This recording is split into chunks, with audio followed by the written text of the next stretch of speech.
Good day.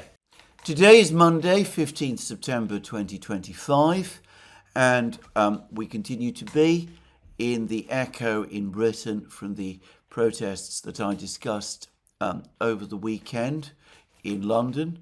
And there's been reports today in the British media that Labour MPs and members of the various trade unions that have historically supported the Labour Party are saying amongst each other and are briefing the media that unless Keir Starmer is able to turn the situation by May of next year, then his political position in Britain will collapse.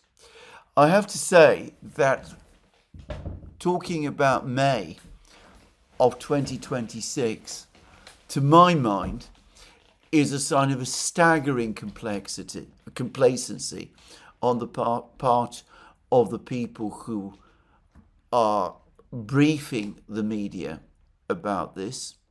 The idea that the Prime Minister, Keir Starmer, is going to change his personality, change his political approach, connect with the British people in a way that he has consistently proved unable to do, come up with some enormous, brilliant plan for transforming the situation in the British economy and in British society. I should say that plans like that are all over the place. I saw in the Guardian today a very interesting article co-written by one of Keir Starmer's former advisors, which talks about the importance of a root and branch reform of the British civil service. It seems to me to be saying almost the identical things that Dominic Cummings, Boris Johnson's former advisor, has also been saying. Anyway, you have lots of plans of that kind. The idea that Keir Starmer, of all people, is going to be able to carry out that kind of reform, bear in mind, he occupied what was essentially a civil service position himself for a long time as Director of Public Prosecutions. The idea that he's the person who's going to radically shake up the Whitehall machine, all of this seems to me total fantasy. What these people who are talking about May 2026 are doing is that they're making the overall position of their own party, the Labour Party, of the government and of Britain still worse because they are in effect all but assuring that the drift towards the iceberg in which the lumbering British Titanic ship basically currently is, that drift towards the iceberg is going to continue as the captain on the bridge basically hasn't a clue what he's going to do. Well, that's Britain, but elsewhere the situation seems to me to be as fraught in exactly the same way.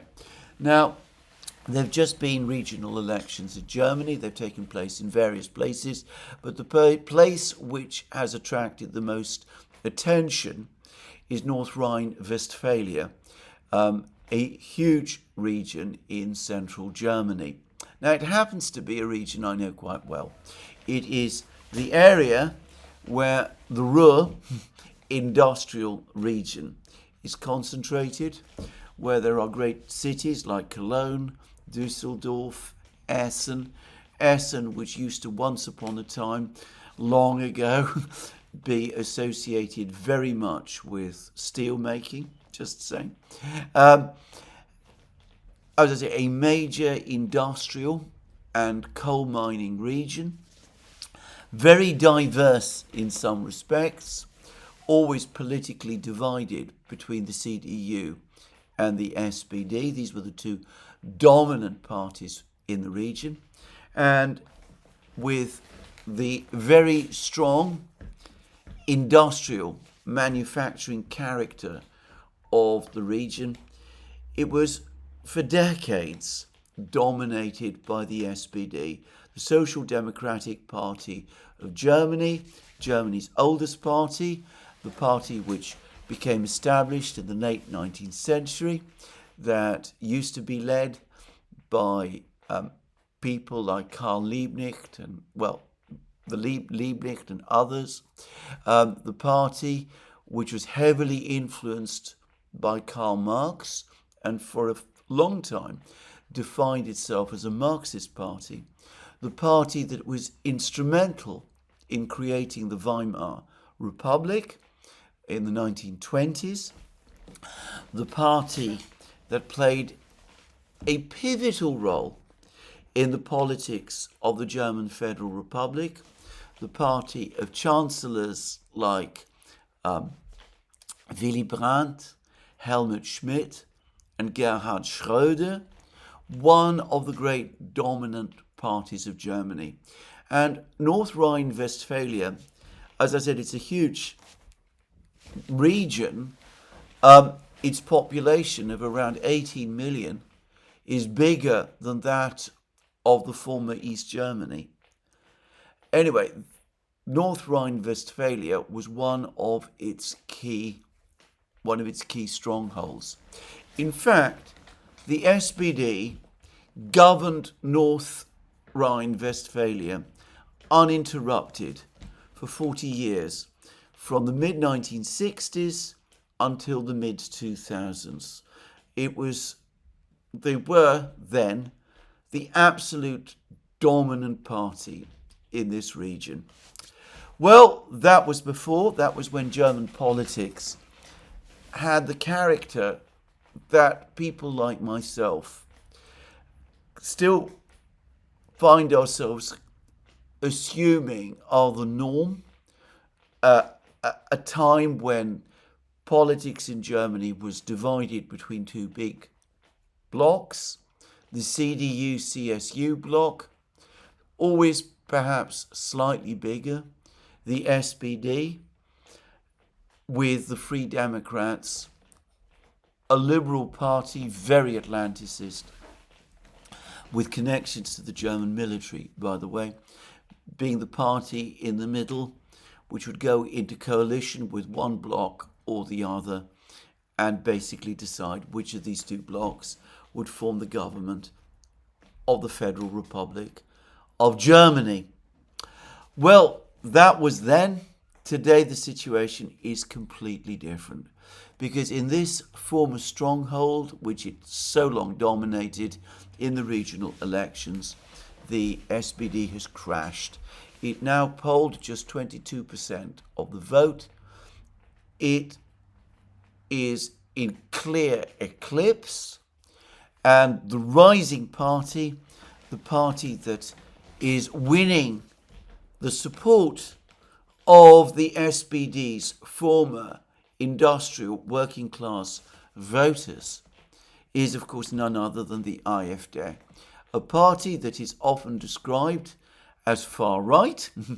Certainly its politics are very different from those of the SPD in many respects, but just as we saw in Britain, just as I commented about that big protest in Britain, that the people who turned up to it seemed to me to be overwhelmingly drawn from the working class demographic in Britain, which once overwhelmingly supported the British Labour Party. So in Germany, in its heartland region, North Rhine-Westphalia, the industrial working class is switching from the SPD to the AfD. And there doesn't seem to be any plan, any idea on the part of the SPD of what they're going to do to prevent this. They have no political strategy for stopping or reversing this drift. On the contrary, I expect that more voices within the SPD are now going to be raised demanding that the AfD be banned. This is the only answer, the only strategy they have to the political crisis that they are facing.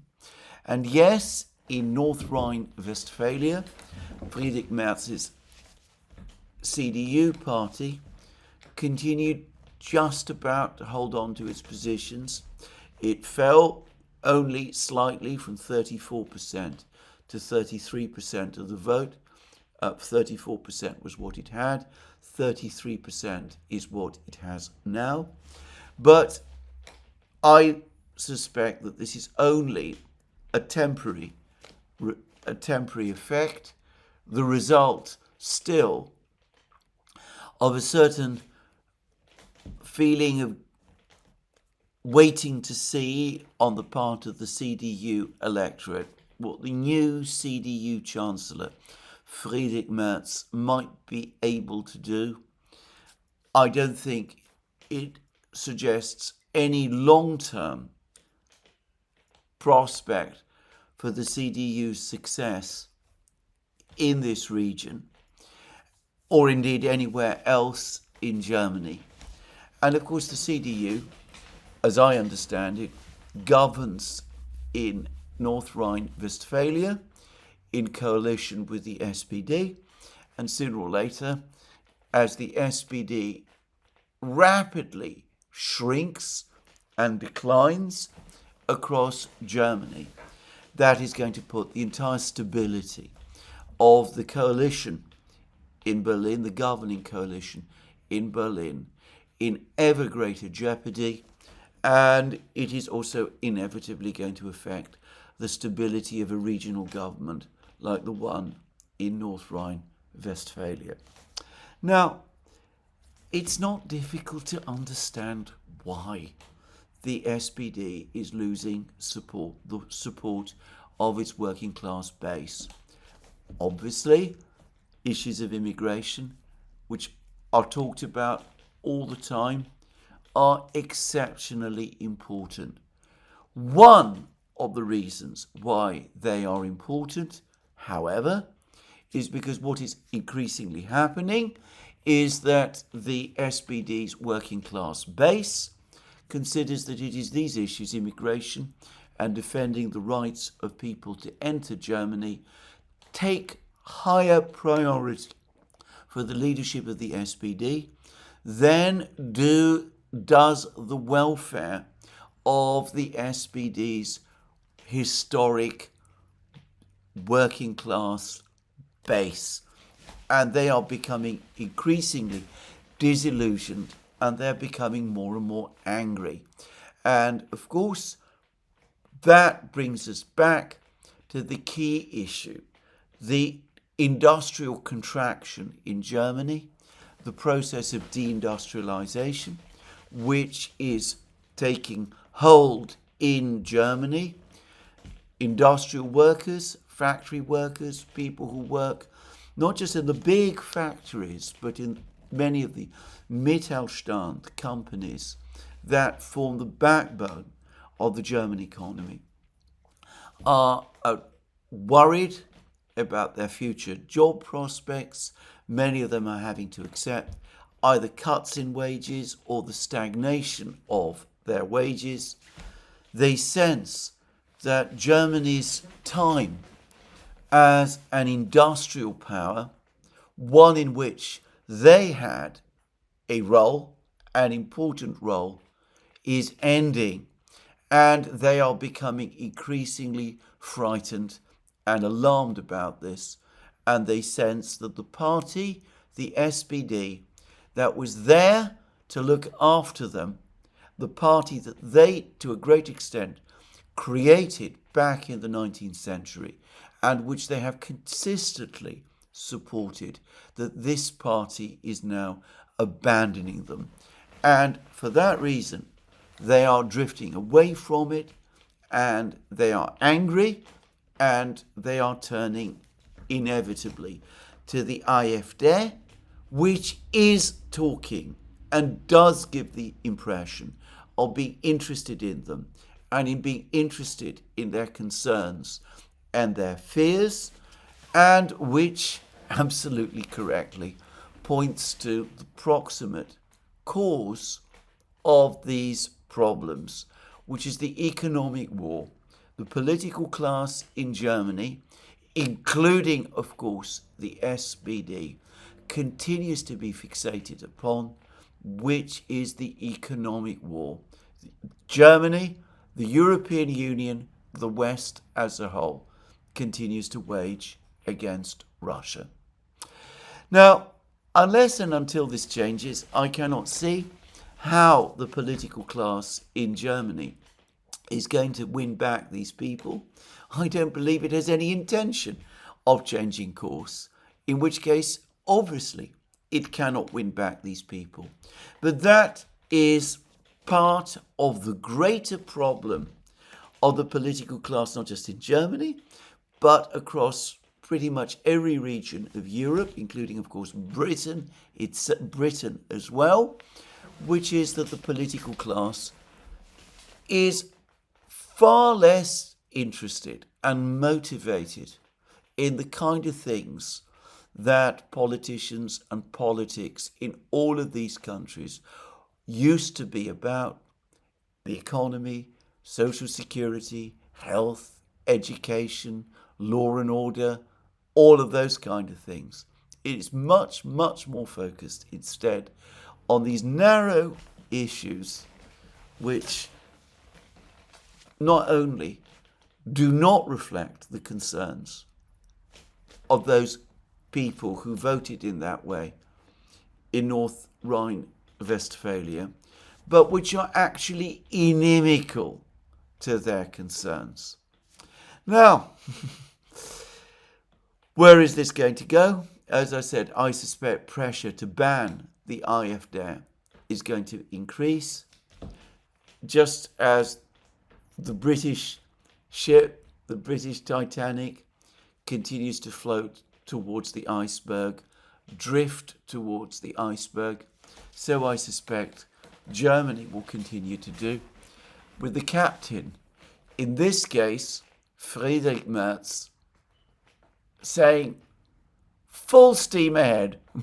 That's perhaps the difference between him and Keir Starmer. In Starmer's case, one gets the sense of a prime minister who doesn't have a clue. In Germany, one gets the sense of a chancellor who is fixated with just one thing, which is winning the Titanic epochal struggle that he imagines he's caught up in, which is the struggle against Russia. Now, in both cases, in the case of Merz, in the case of Starmer, in the case of Macron and Ursula von der Leyen and Kaja Kallas, in respect of all of these people, you only have to see pictures of them. The same was true, by the way, previously, of the previous German Chancellor, Olaf Scholz. You only have to see pictures of these people when they meet their own publics in their own countries. They always feel distant and uncomfortable amongst their own people. One of the reasons they hold all of these meetings, all of these coalition of the willing meetings with each other, is because ultimately they are only comfortable with people like themselves. And that also explains a lot of the problem and the crisis that we're looking at now. Now, I don't know how this ends. I don't know where this is going.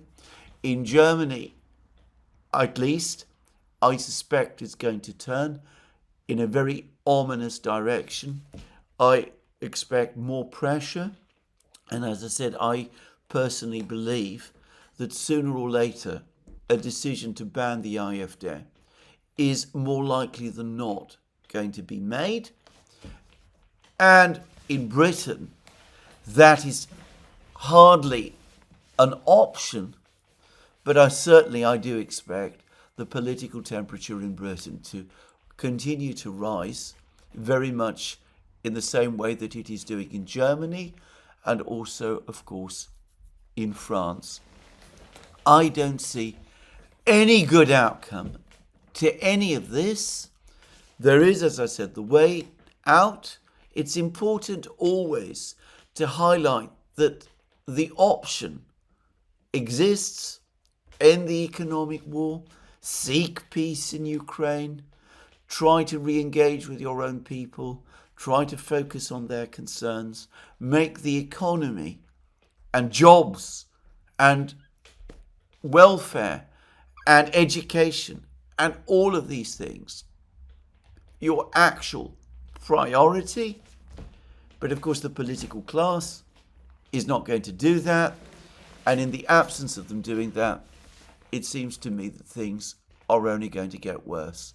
And yes, it is likely that despite all of their assertions and all of their claims, the gates into Europe will continue to remain open, because as Spain currently is showing, it is only through attracting people that they're able to maintain even the appearance of economic growth.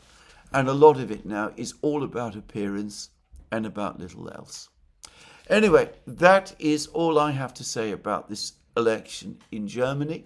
There's been a lot of rumours and talk about the deaths of AfD candidates. I'm going to leave that for others who know more about this than me to talk about.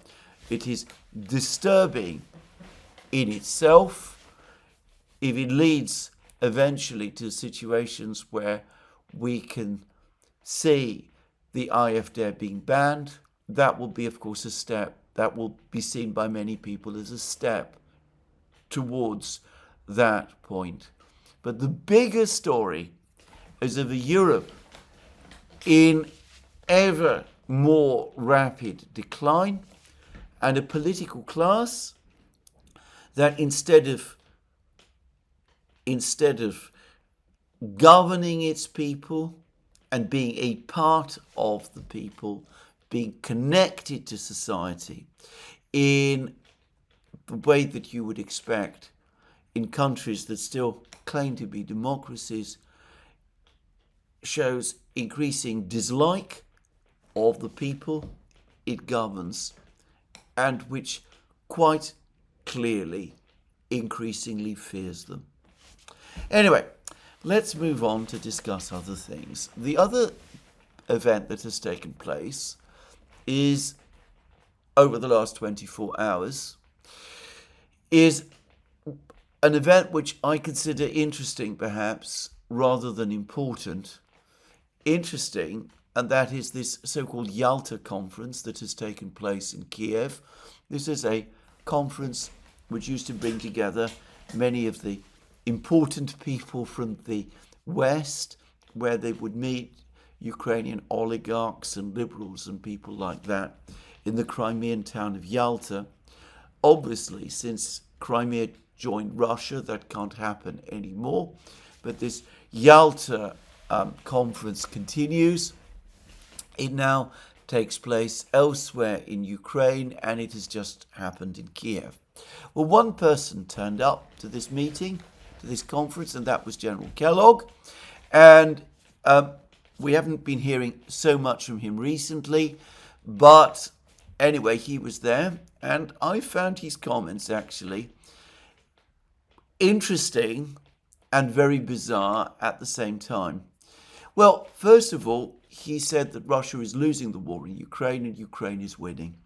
An extraordinary claim to make, one which people like Mariana Bezuglaya, the Ukrainian MP, other political figures in Ukraine itself, lots of commentators in Ukraine, they clearly do not agree with this incredibly complacent and facile view. But one of the things that really came across to me about this meeting is that, in a sense, General Kellogg's mask has now completely dropped. Because up to now, he has always presented himself as the chief peace negotiator of the United States, appointed to that position by the President of the United States, Donald Trump, and as the person who was trying to act as some kind of proponent of an equitable peace between Ukraine and Russia. And if we go back to the article that he wrote back in April 2024, the one in which he outlined his plan, which is basically for a freeze of the conflict in Ukraine, well, it was dressed up as being exactly that, an equitable peace, one where the Russians held on to the territory that they had captured, at least for a time, where there were some steps towards negotiations and improvements of relations between the United States and Russia, where the idea of Ukraine eventually joining NATO was delayed, postponed, not completely cancelled. That supposedly was going to be a concession to the Russians and to President Putin himself. And, well, the article did talk a lot about the importance of talking to President Putin in a respectful way, acknowledging that he was the serious leader of a serious country and all that sort of thing. It was, as I said, a very moderately worded article, even if the content was not such that the Russians could ever accept or would feel was moderately conceived at all. Well, over the course of General Kellogg's visit to Ukraine, it became absolutely clear to me, and I think to anybody objectively listening to him, that he is 100% on Ukraine's side in this conflict. He announced himself again to be an advocate of massive sanctions against Russia. By the way, in the April 2024 article, he was also talking about the need to increase sanctions pressure on Russia if the Russians did not agree to the freeze of the conflict that he was advocating. Anyway, he was basically demanding and insisting on that, and he admitted his enormous influence over the president, the fact that it is he who has been feeding information to the president about the progress of the war. And, well, I have to say this, though General Kellogg didn't actually say this exactly, I got the sense that what General Kellogg has been mostly doing since before the presidential election is passing on to Donald Trump the things that the Ukrainians want him to know. So I suspect these extraordinary figures for casualties, Russian casualties, that President Trump comes up with have been provided to him by General Kellogg, who has in turn obtained them from the Ukrainians. I want to stress, I don't know that, but I believe it is true. It is General Kellogg who probably has been telling President Trump that the battle, the fighting in Ukraine is in deadlock.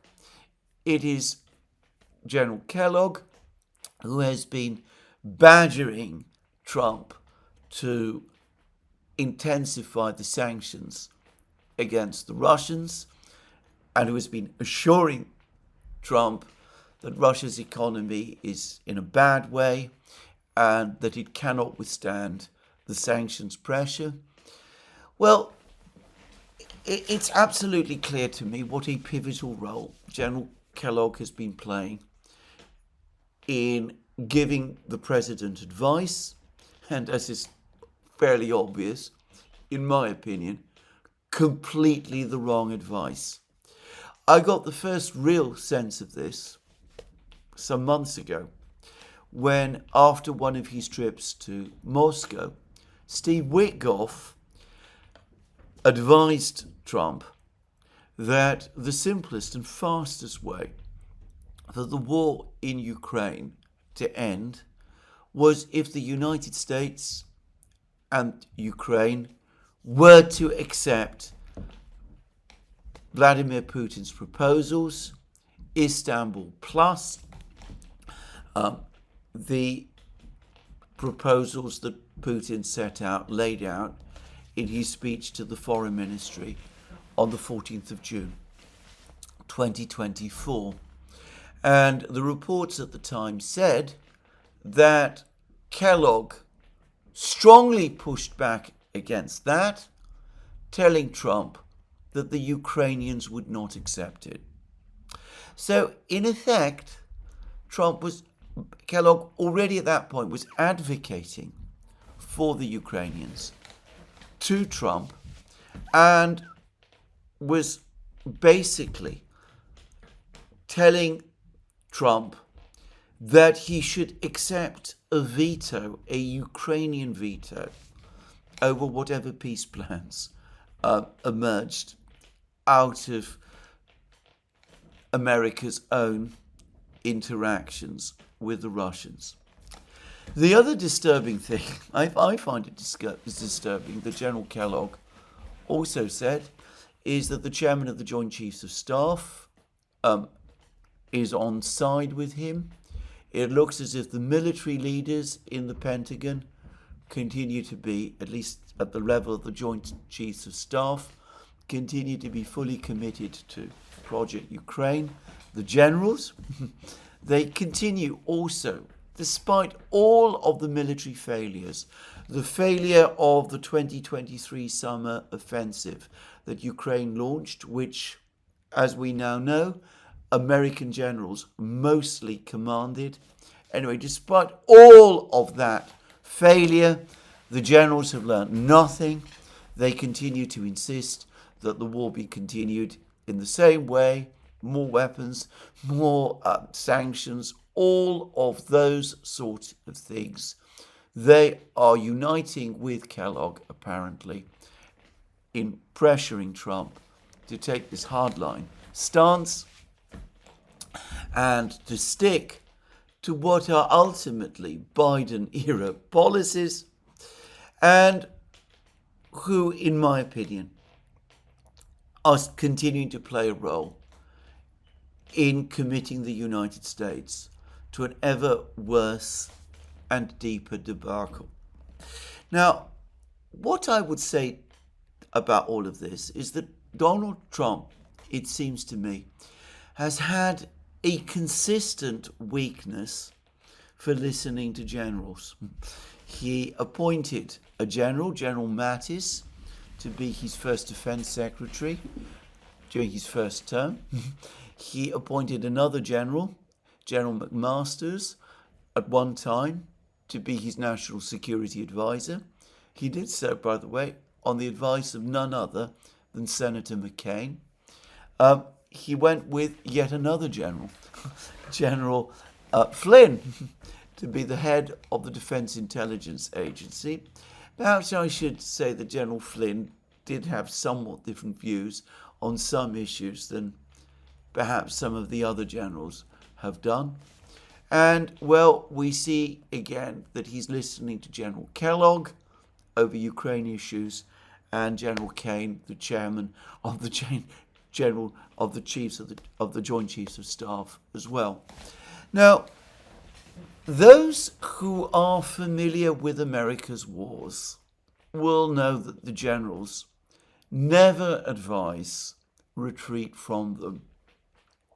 Their consistent advice is to double down. That's what they did during the war in Vietnam. They were coming along to President Johnson, and throughout the early part of the Vietnam War, and they were demanding that President Johnson send more and more American troops to Vietnam. And they were constantly telling President Johnson that if he sent a few more troops, that would be enough, and that the Vietnamese were suffering unbearable losses, and victory was certain if he did that. And they continue to do that. And I think it is now widely accepted that they were telling things to Johnson about the progress that they were achieving in Vietnam, which was knowingly untrue. They did exactly the same with the Iraq War. They were the people who advocated the surge in Iraq. They insisted that, the American commitment to Iraq must be continued indefinitely and escalated even.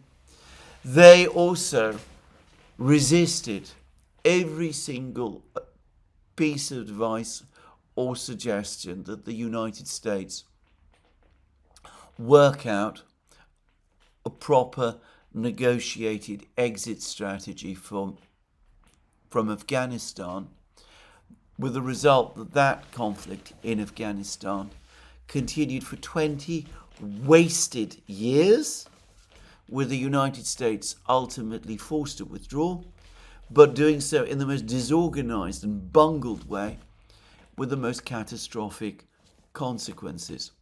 And when President Trump wanted to pull US troops out of Syria, the generals played a part in sabotaging that as well. This is, of course, also in his first term. Perhaps it's unsurprising the generals don't like to retreat or to acknowledge that wars are not going well and are being lost. Perhaps one should expect that from generals, but that is perhaps an even better reason for not listening to them too much, for understanding that political decisions about war and peace, questions and war and peace, are best not left with generals.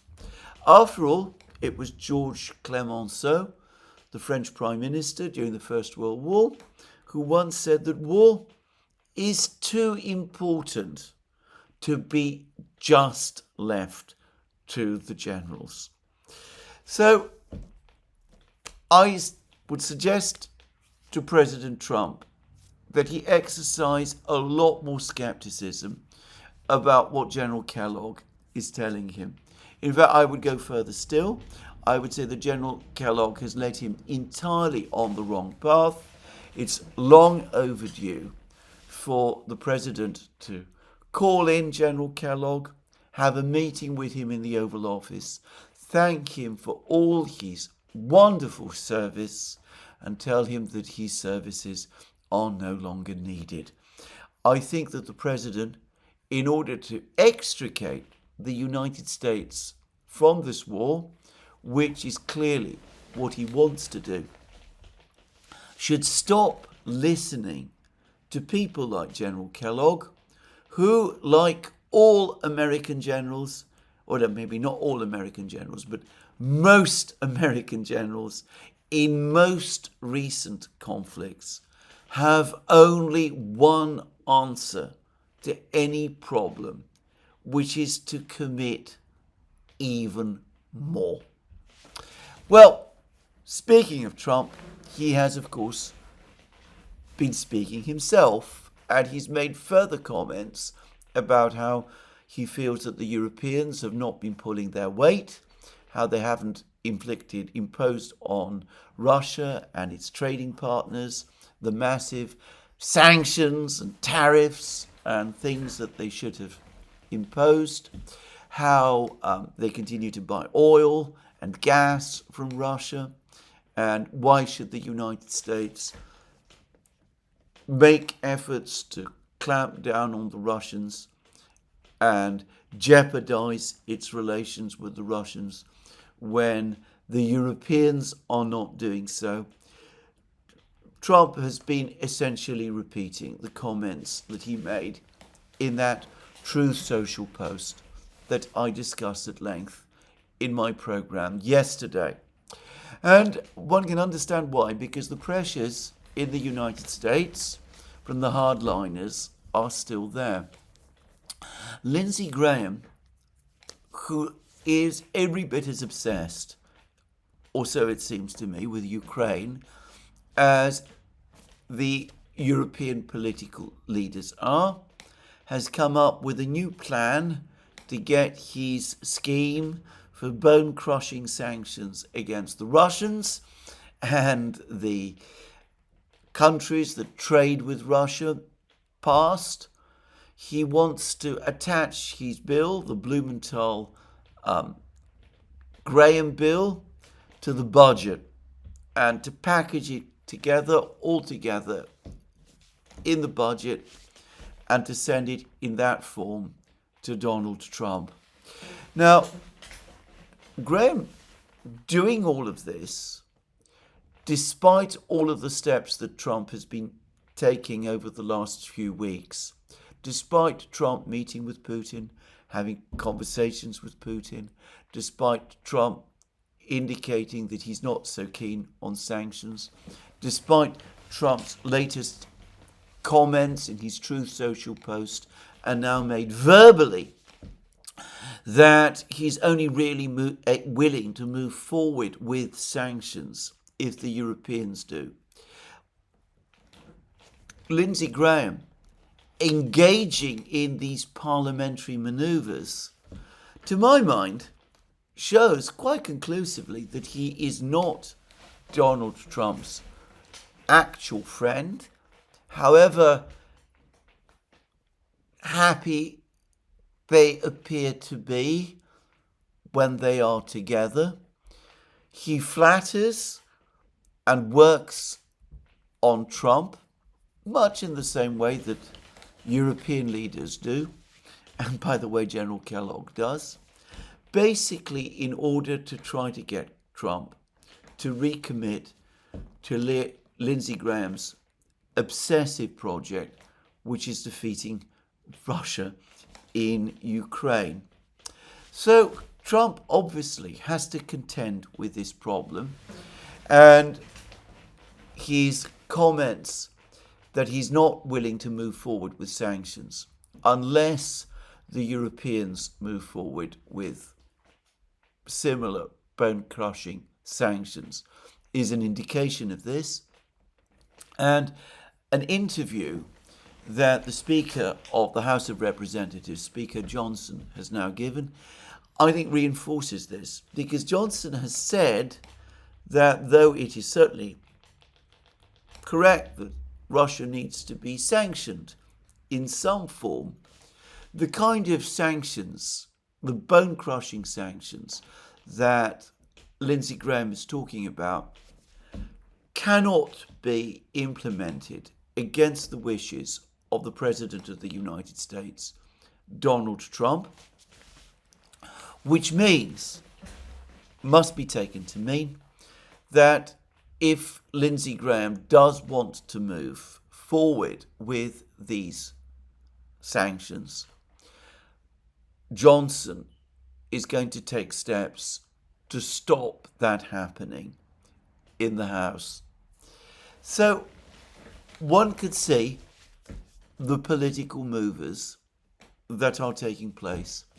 Now, what for me makes all of this really incredible, indeed surreal, is that, of course, India has already pushed back hard against sanctions. They've already confirmed that they're going to continue to buy oil from the United States, from Russia, that they're going to defy the tariffs that the United States, Donald Trump, has imposed on them.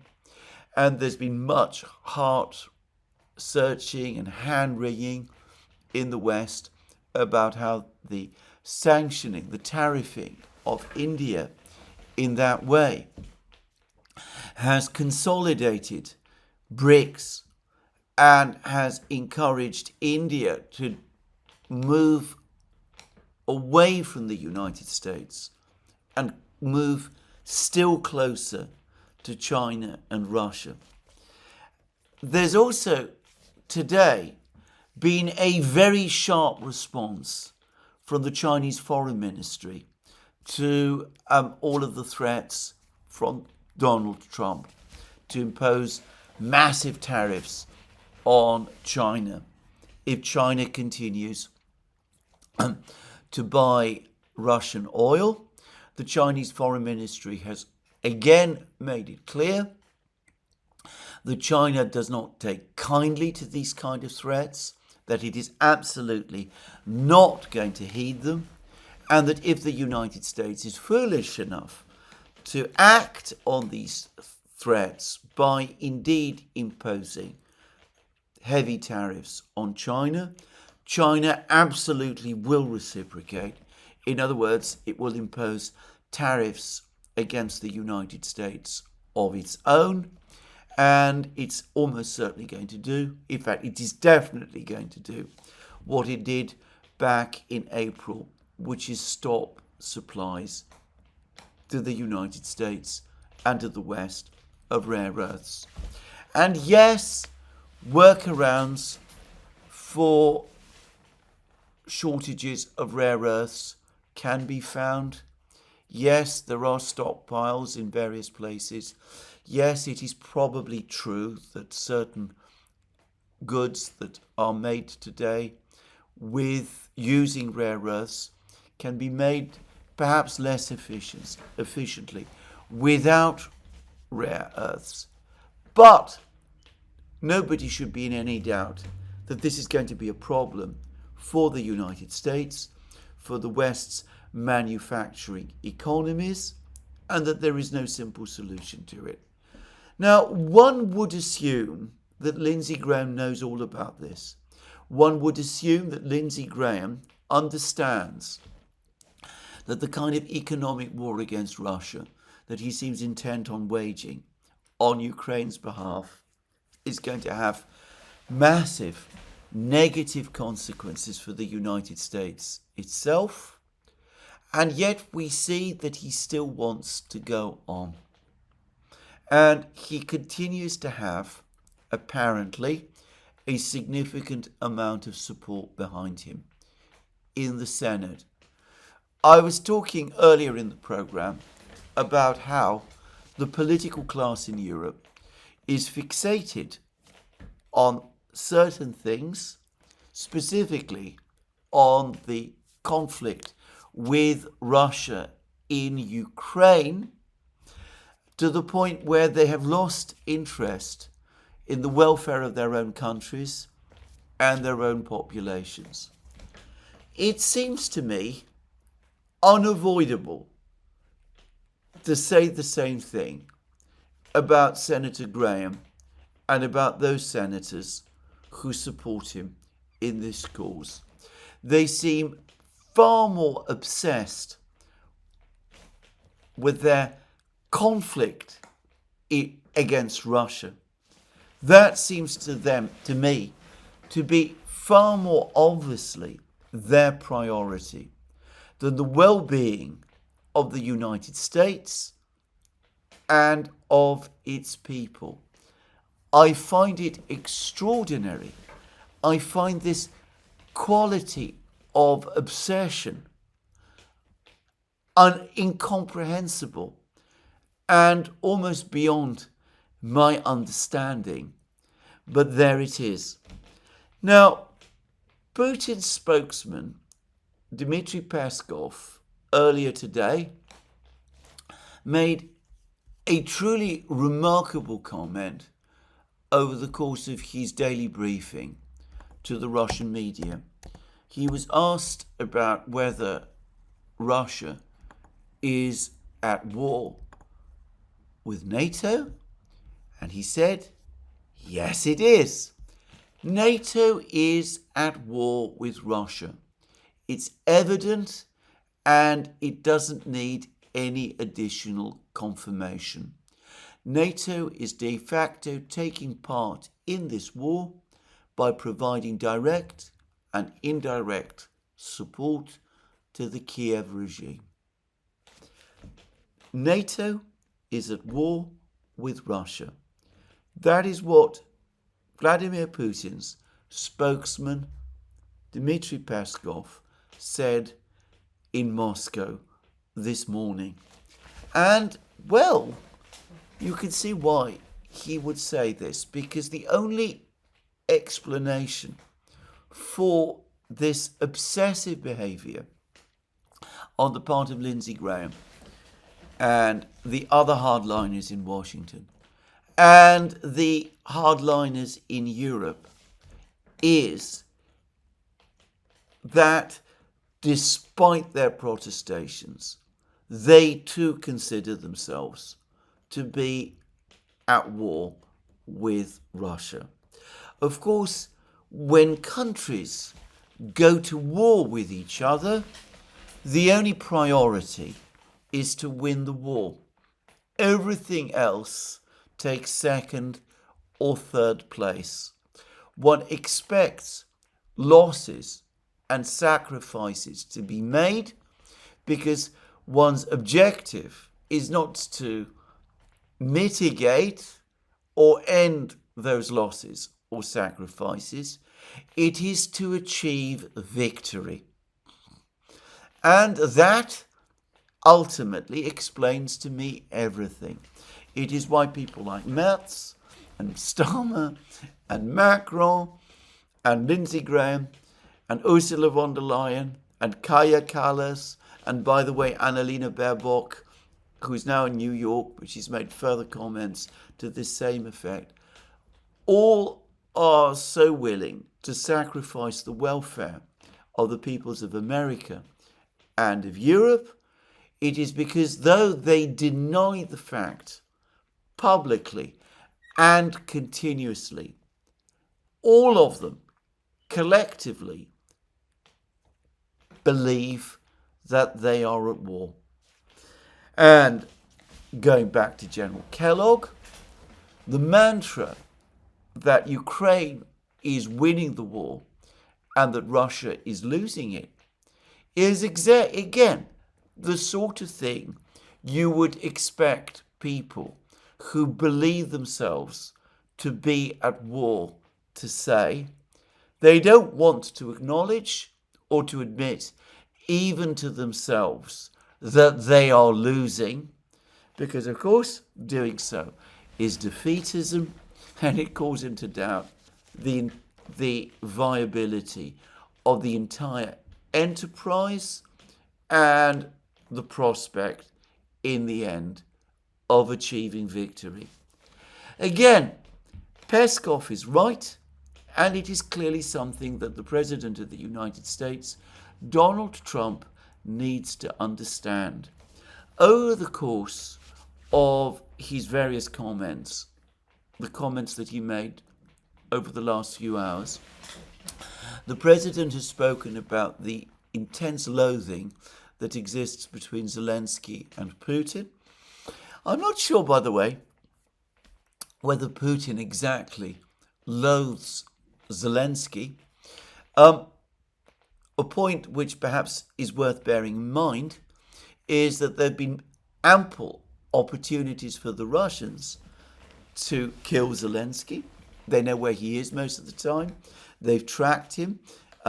There was an instance when he turned up in Odessa with the Greek Prime Minister, Kostas Mitsotakis, with him. And they were being monitored by a Russian drone.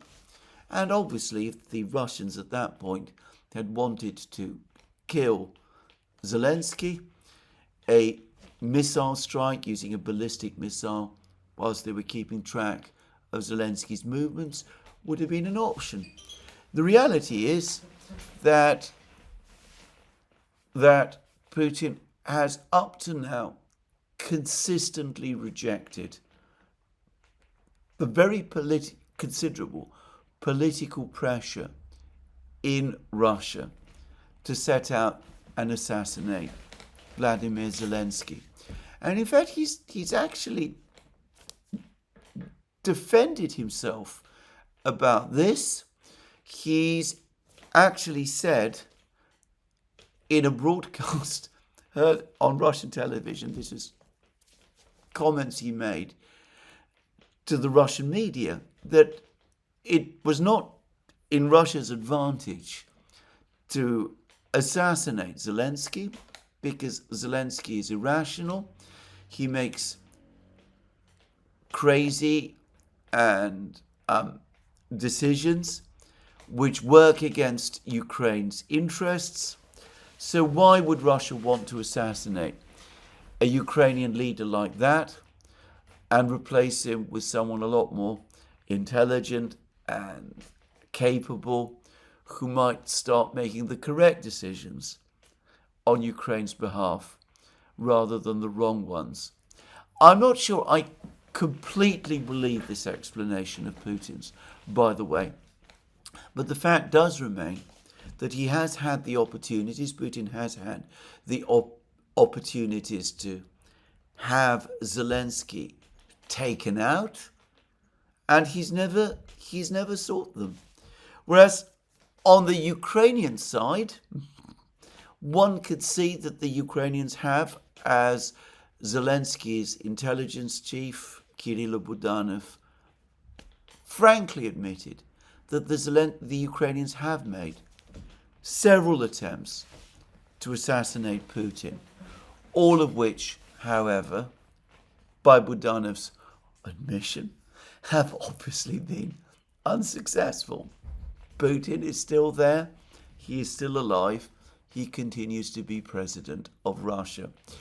All of that suggests to me very strongly that if there is loathing between Putin and Zelensky, it is on Zelensky's side towards Putin, not on Putin's side towards Zelensky. Anyway, Trump has talked about that, but it seems to me that though he's getting some glimmer of the realities, it's clear to me that Zelensky and the political leadership in Kiev do genuinely loathe Putin.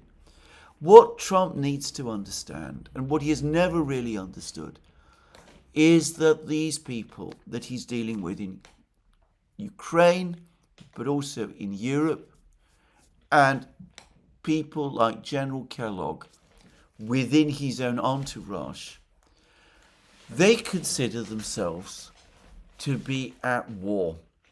They consider themselves to be at war with Russia and with Putin himself, and they are not going to let go until they're either completely defeated or they achieve victory.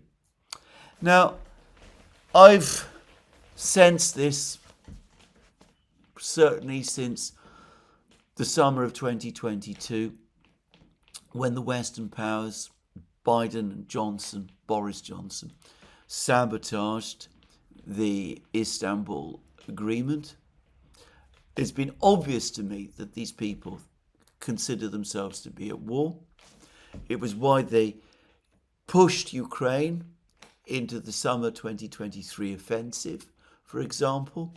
The kind of demands for Russia's complete capitulation that the Ukrainians came up with, and which the Europeans supported, was only made sense in the context of people who do believe themselves to be, in effect, at war. I don't think Trump himself has ever really understood this. And I think that this is why he has made so many mistakes and false starts, and why he has found himself, to his bewilderment, still trapped in this crisis in the way that he clearly doesn't want to be. Well, we'll see whether the realization does ever dawn on him. I still believe, it is still in fact my firm view, that attaching the idea of American sanctions and tariffs and all of those things against Russia and its trading partners to what the Europeans are going to do is Trump's way of trying to bury this whole idea of saying that the United States cannot reasonably be asked to do that thing which the Europeans are not doing.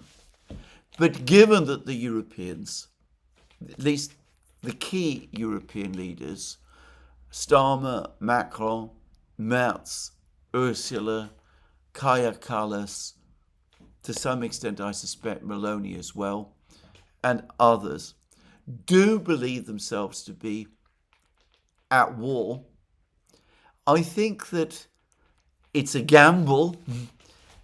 It's possible that these people, so fixated as they are, as I said, on achieving victory, would be prepared to take this disastrous step of imposing these massive sanctions against China and India and all of those other countries. Because, as I said, if you believe yourself, if you work yourself up to the point where you think of yourself as being in a war, winning victory is your priority, and the collapse of your own economy at that point becomes, if you like, a secondary issue. So there we are. Now, it must be said that there are still some voices of relative, well, I won't say sanity, at least realism. And one of them, somewhat surprisingly, is the Polish Foreign Minister Radek Sikorski, who has also been in Ukraine. I believe he's attended this very same conference. And he said something. Sikorski, in my opinion, is I consider him a dyed-in-the-wool neocon. I consider him one of the most hardline figures in Europe at the present time. But nonetheless, I do acknowledge that at a certain level, he is an intelligent man. Anyway, Sikorski actually said something extremely interesting. He said, why are we even wasting time talking about security guarantees for Ukraine? Why are we Europeans even floating this idea? What security guarantees implies is that we are all in Europe prepared to go to war with Russia to defend Ukraine. Well, 3.5 years have passed, and we can see that we are not prepared to go to Russia, to go to war with Russia to fight Ukraine. So why are we pretending to each other, going through the motions of pretending to each other, that we will ever do this? Now, Sikorski is obviously right. It makes all of those discussions, I mean, he has just exposed all of those endless meetings that Macron and Starmer have convened together, the coalition of the willing meetings, as the total nonsense that they actually are. And Sikorski has incidentally also floated the idea that Poland and other East European and NATO countries might start taking steps of shooting down drones and missiles, Russian drones and missiles, inside Ukraine, if it looks as if they might filter their way across the border. But the reality is that we're now several days from the drone incident, which I've discussed at inordinate length and don't propose to discuss again. And well, notice that nothing like that is actually happening. Nobody seems keen to send their aircraft or their air defense missiles into Ukraine to shoot down Russian missiles and drones there. They all understand that if their fighter jets were to enter Ukrainian airspace in that way, the Russians, with their extremely effective air defense system and their powerful air force, would come after those very same NATO fighter jets, and nobody really believes that if their fighter jets were shot down, this president, the President of the United States, Donald Trump, would truly be willing to come to their rescue. So there it is. People who believe that they are at war but are not prepared to take the plunge. They want limitless sacrifices from their people and, of course, almost literally limitless sacrifices from the Ukrainian people to keep the war going until they eventually win, but who don't want to risk going themselves into battle because they know if they do, that the risk they run is that they will lose, and not just lose in terms of being defeated in Ukraine, but that they will lose NATO itself, because if the United States doesn't come to their rescue, and none of them seriously believes that it will, then of course the entire rationale for NATO is gone. NATO itself is exposed as a bluff, and at that point it collapses. So it's the worst of all wars, a war where we do extraordinary things to ourselves and far worse things to Ukraine in pursuit of a victory we will never win and can never win, because it is a war in which we know we cannot fight. I said that there are voices of reason and rationality still in the West.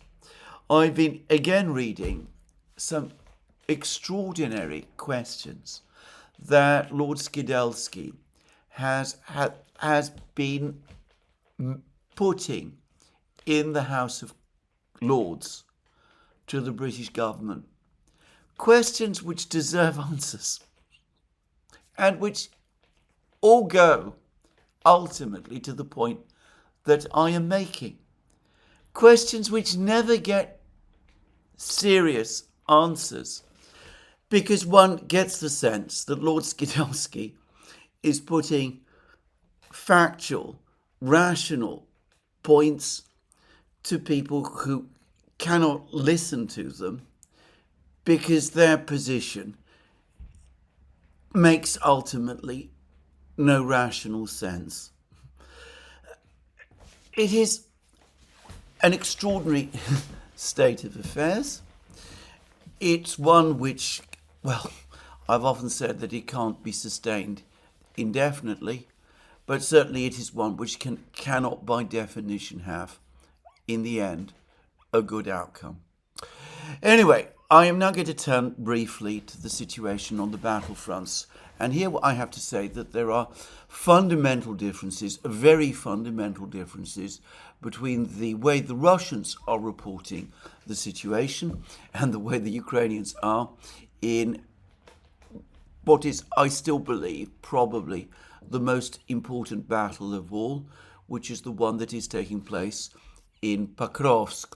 So the Russians, for example, claim that the situation in Mercouris is going their way and that they expect this place to fall and that the Ukrainians there are becoming encircled.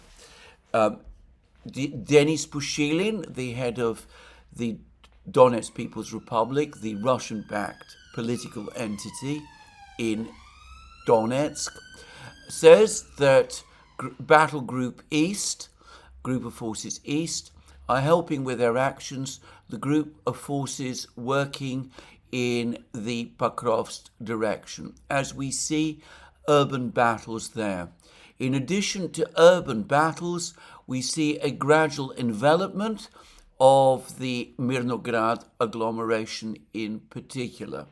And he said this in an interview with a reporter, Andrei Rudenko, which has been posted on Telegram. And Pushilin also said that in terms of the area of the Russian breakthrough, northeast of Pokrovsk, the salient made by our troops in the Dobropolye direction remains. Of course, the enemy is constantly trying to counterattack or attack individual positions, trying to cut them off, but nevertheless, our units are still there. They continue to grind down enemy groups, including elite units. So that is what the Russians are saying. They're saying that overall, they're holding their positions in northeast, in the area to the northeast of Pokrovsk, where there was the big Russian breakthrough in August. Yes, the Ukrainians are conducting counterattacks in that very area, but their counterattacks overall have been unsuccessful, and the Russians still hold the strategic initiative in this location. The Russians also say that they're gradually increasing the pressure on Mirnograd. Perhaps some of their troops are already in Mirnograd, in the northern part of Mirnograd, but they're now battling to enter the southern part of Mirnograd as well. The Ukrainian counterattack, which briefly captured parts of Novoekonomichny, has been repelled, and the Russians now have complete control of Novoekonomichny again, and all of the surrounding territory of this important village. And here I think the Russians have video footage which basically confirms what they're saying. And we have Pushilin saying that the whole territory, Pokrovsk, Mirnograd, is being enveloped, in other words, surrounded. And this is consistent with the claims that we've been getting, for example, from Radovka, the Russian newspaper based in Smolensk, which has many sources on the ground, as I've said, that the Russians have crossed the main road, the main supply road that passes into Pokrovsk and Rodinska, that they have troops located just outside the Ukrainian-held village of Grishinyo, which is located just north of the E50 road, and that the Russians have captured Udachny to the south of this road, and there is clear video footage to confirm this, though no confirmation so far from the Russian Defense Ministry, and the Russians are in the process of storming the Pokrovska mine to the north of Udachny and to the south of the E50 road. Now, this is what the Russians are saying. The Ukrainians, for their part, are telling us a different thing.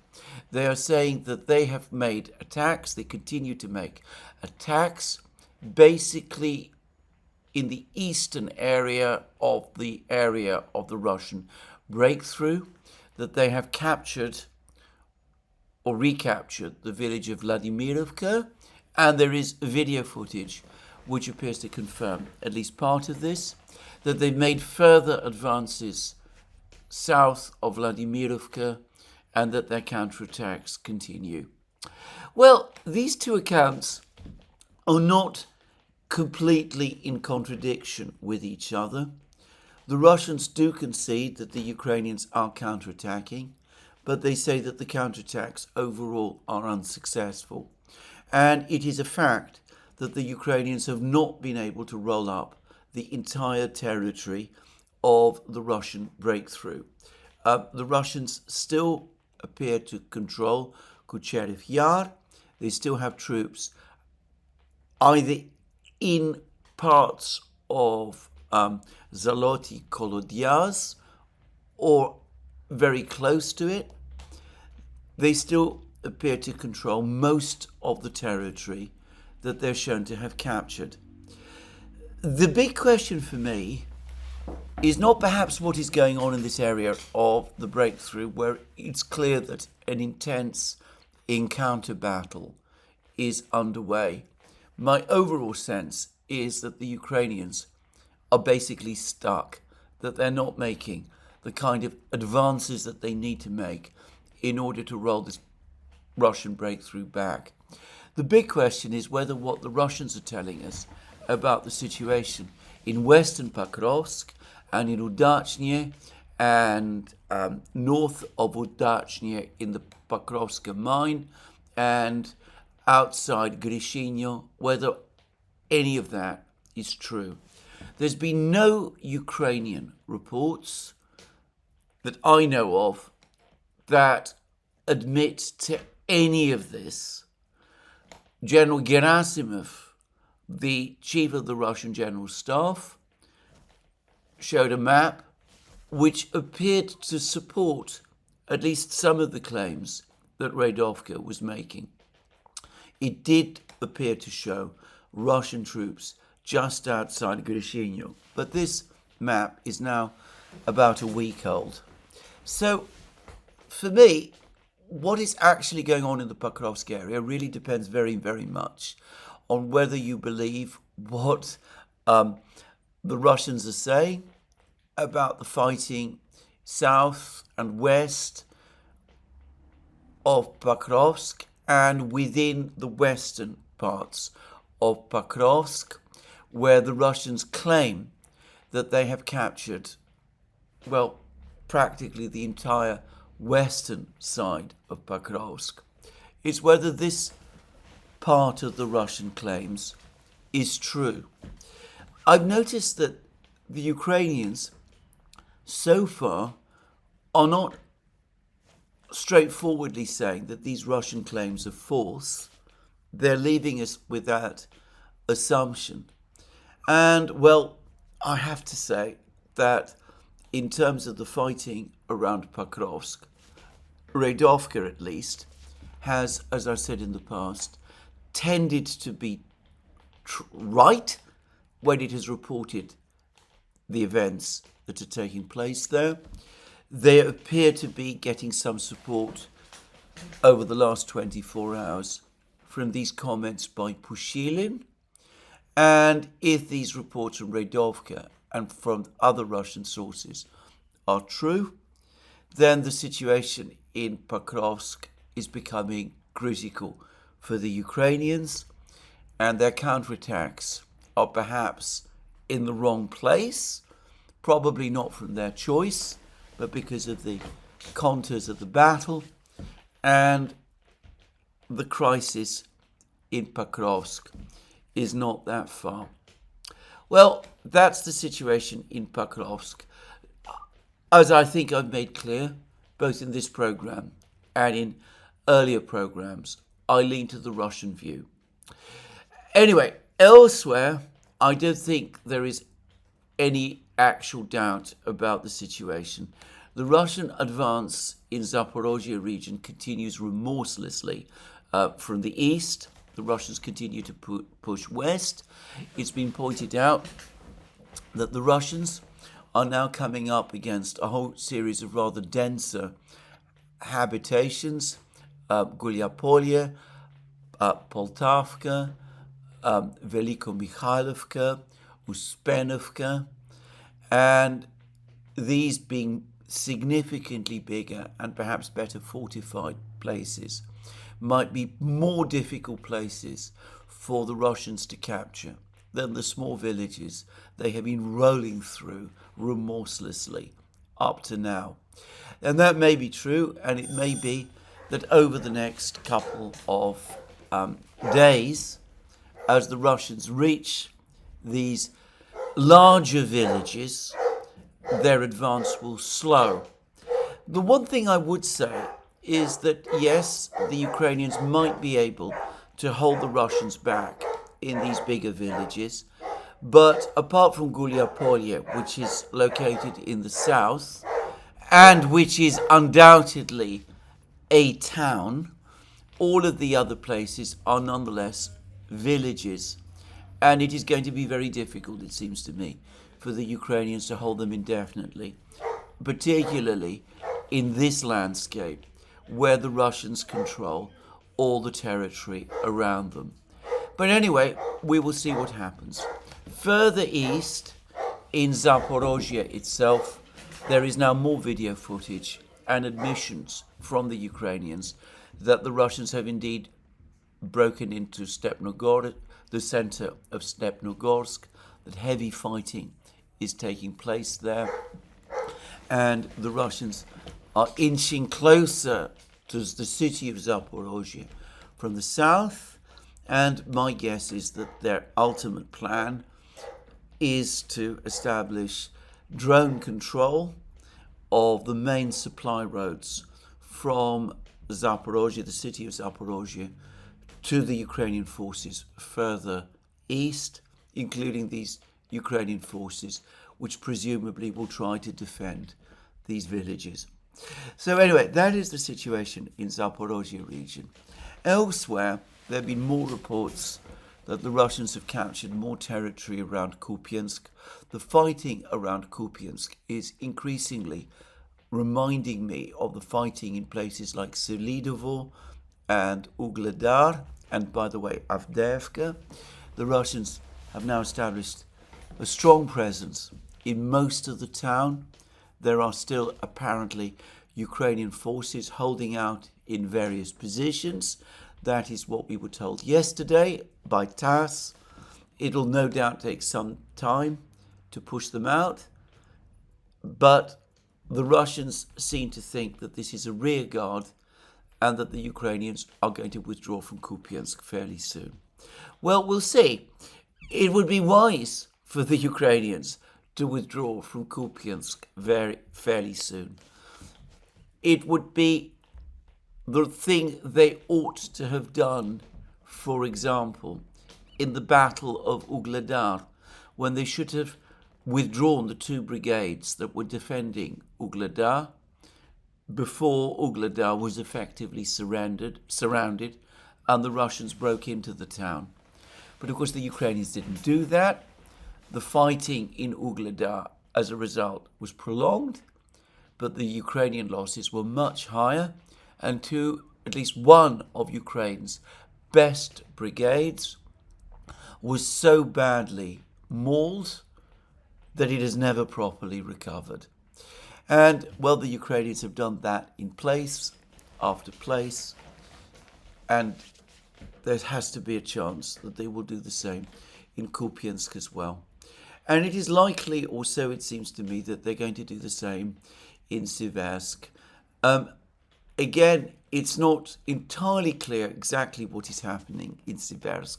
There's been quite a lot of drone footage, but it's taken from a distance. It doesn't show the fighting inside the town closely.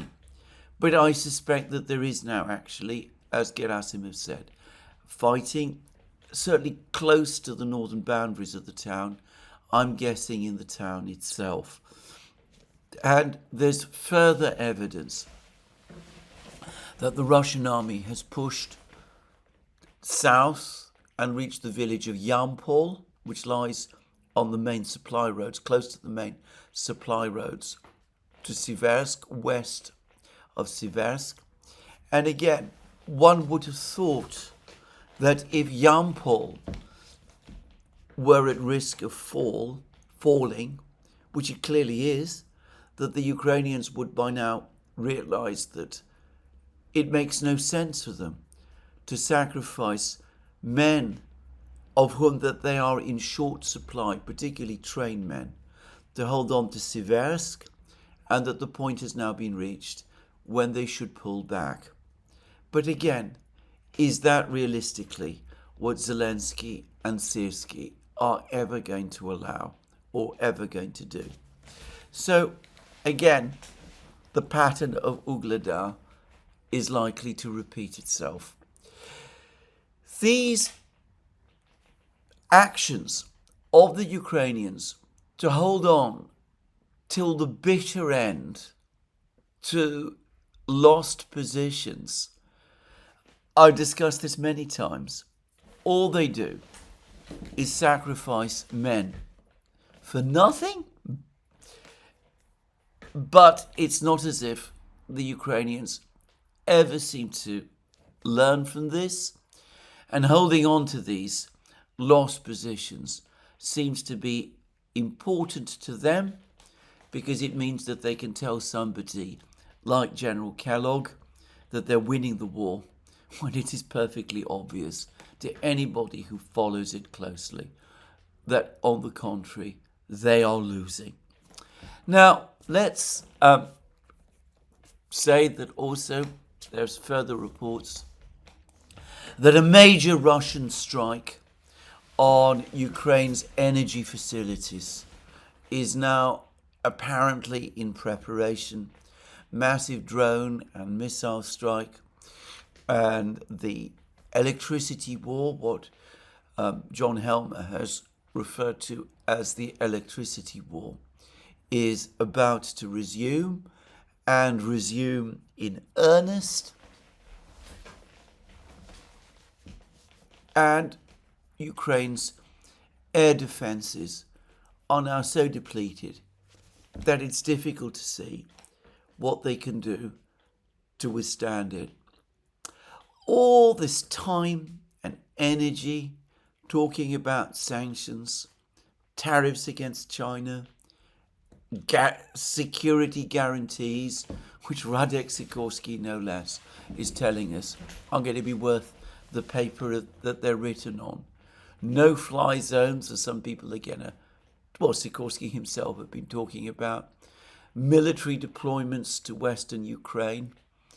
All this time and energy doing these things as Ukraine is being destroyed, and as the European economies gradually break down, and as political energy in the West, in Europe, starts to migrate, to leave the political class behind and move towards new forces. Nigel Farage's Reform Party, the AfD, Marine Le Pen's grouping in France. All of this energy focusing on these surreal, utopian things, as everything else goes to pieces.